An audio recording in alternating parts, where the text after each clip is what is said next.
Guys, Cox's Bazar বলতে আমরা কি বুঝি? সুগন্ধা ব্রিজ, ইনানি, হিমছড়ি। এর বাইরে যে আরো সুন্দর সুন্দর জায়গা আছে, সেটা কি আপনারা জানেন? হ্যালো গাইস, তাইলে প্রথম থেকে শুরু করা যাক। প্রথমে বলি, জায়গাটা হচ্ছে কক্সবাজারের শেষ সীমান্তে। ওকে ওয়েট, এই পর্যন্ত। এবার আপনাদেরকে লোকেশনের ফুল ডিটেলস দেব। লোকেশনটা হচ্ছে কক্সবাজার থেকে ৩৮ কিলোমিটার দূরে অবস্থিত একটি গ্রামে। গ্রামটির নাম হচ্ছে পালংখালী বটতলী। এই জায়গাটাকে আবার জিরো পয়েন্টও বলা হয়।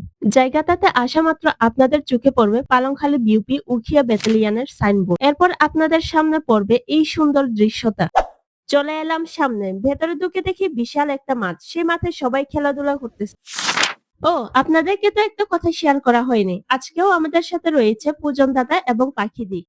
এবার বলি, এখানে আমি প্রথমে কি দেখতে পেয়েছি? এই যে আমার পিছনে বিশাল বড় একটা লেক। তো চলুন এখান থেকে কিছু ফটো ক্লিক করা যাক। গাইস, আজকে এখানে এসে অনেক কিছু দেখতে পাচ্ছি। হ্যাঁ, সবকিছু। গাইস, যে কারণে এখানে আসা, প্রথমত এই বালির স্তূপগুলো দেখতে অসাধারণ। বলতে গেলে এই জায়গাটা আপনাকে মরুভূমির মতো একটা ফিল দিবে। এরপর চলে এলাম সেই ভাইরাল প্লেসে। এই জায়গার ওই পার হচ্ছে মিয়ানমার আর এই পার হচ্ছে বাংলাদেশ। এখানের জায়গাটা এত সুন্দর যে আপনার মনকে ফ্রেশ করে দিবে।